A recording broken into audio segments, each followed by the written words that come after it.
World has been going crazy this year, but what was the best? You don't want new fragrances like Million Gold, which took me 12 sprays to smell, or YSL Myself Le Parfum, which although I love, some consider smell like somebody nana. That's why I have for you the 10 best fragrances of the year. First up, we're starting with a dark and spicy Masterpiece, Vulgari Men in Black Parfum. I've been using this fragrance this whole winter because its heavy warmth accommodates these cold temps. Speaking of heavy warmth, the top note is ambery rum, which introduces a boozy, snug, warm aroma.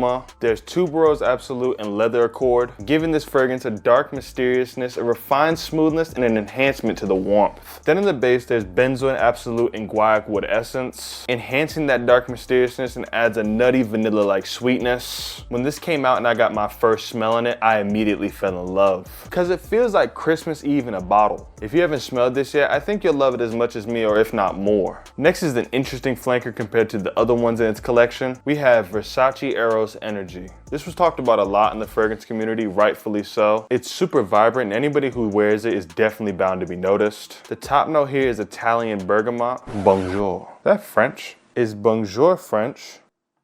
I swear I'm smarter than that, I promise. I promise. Giving this aroma a sharp freshness that also comes off clean. In the heart, there's white amber, which adds a smooth warmth along with a clean and sophisticated smell. In the base, there's musk, which pairs with the bergamot, giving off a shower-like fresh scent. On the dry down of this fragrance, it's less citrusy and just fresh and clean. I can see this being work-friendly and one when you're trying to give a masculine impression. With this next one, I got a tropical escape in a bottle. Jean Paul Gaultier's Le Beau Paradise Garden EDP. Try saying that 3 times. Paradise being in the name is the best way to describe this fragrance. It feels like a tropical trip in a cologne. What's giving that tropical feel is the top note, which is coconut water, giving a light breezy freshness and a slight green touch. Coming up is the green fig, which comes off creamy and milky, providing a smooth, comforting depth. In the base, there's sandalwood, giving a light woody aroma. I imagine laying down on the beach with the sun setting, people feeding me grapes and fanning me with leaves. Nah, I'm just trolling y'all, my bad.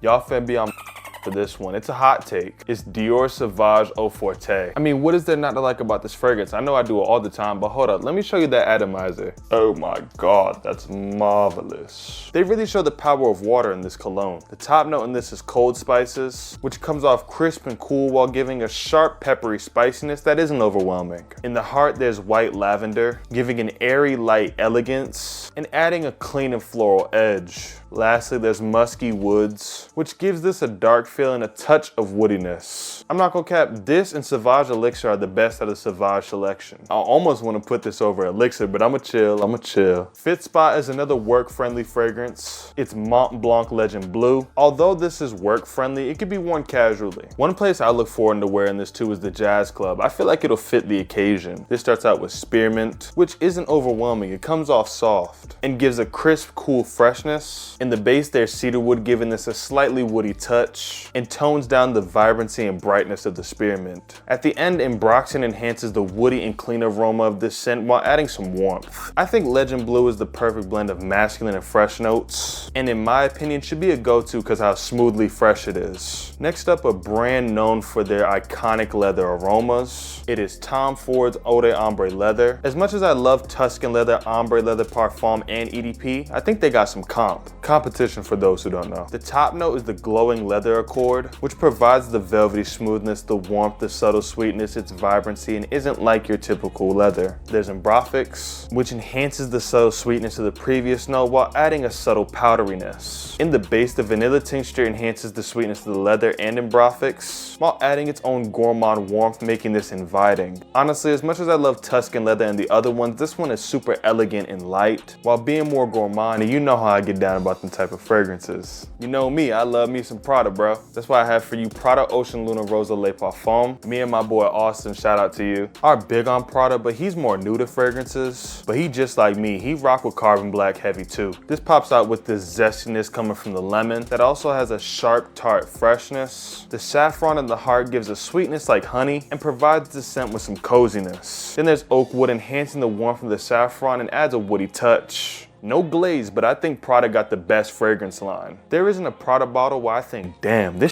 but. The next fragrance is another different approach of a flanker, none other than Givenchy's Gentleman Society Extreme. I'm more familiar with the older gentleman fragrances, but when I smelled this, I felt inspired to know more about the newer fragrances. The top note consists of sage, peppermint, and nutmeg, providing the scent with an earthy, spicy, fresh opening. In the heart, there's orris, daffodil, and vetiver, coming off floral, warm, and woody. Base notes are sandalwood, cedarwood, and vanilla, pairing together to make a smooth, woody warmth and sweet gourmand scent. With this, it's like Santa. It'll ensure that you get everything you want. You get a little gourmand, a little floral, and a bit of spice, and it's perfect for this winter. This next fragrance comes from another line that don't miss. It's Invictus Parfum. All throughout middle school, I was wearing Invictus EDT. I'll be honest, I haven't used them in a while because I've been on a niche fragrance spree. This starts out with lavender, giving this a fresh, clean floralness that gives a beautiful opening to this scent. In the middle, there's black soap, which gives a natural, earthy scent. With it being a soap, you could expect it to be clean, and interestingly enough, it has a sweet undertone. Then the last note is sandalwood, giving this fragrance a smooth, light woodiness that blends everything all together. I'd say since high school, I got more invested in Invictus fragrances, and I'm happy to see that they're still going strong. This upcoming fragrance has a sick bottle design, Bad Boy Cobalt Elixir. I know I got crazy balance, right? I told you last video, after neglecting this fragrance line, I'm gonna take a look into them, and I'm not gonna lie, I've been sleeping on them. They open this up with sage, giving an herbaceous, green, and earthy aroma. They set you up nicely, just trust me. In the heart, there's black truffle, enhancing the green and earthiness of this, while also giving a mushroom-like smell. Enhancing the earthiness even more is the base note, which is resinous woods, which also comes off woody and a little bit sweet. This is one of the best because its scent is unusual but intriguing. When I first smelled this, although it wasn't smooth, it played into what makes it intriguing. If you're interested in new fragrances, you can go watch my first impression on YSL's Myself Le Parfum video.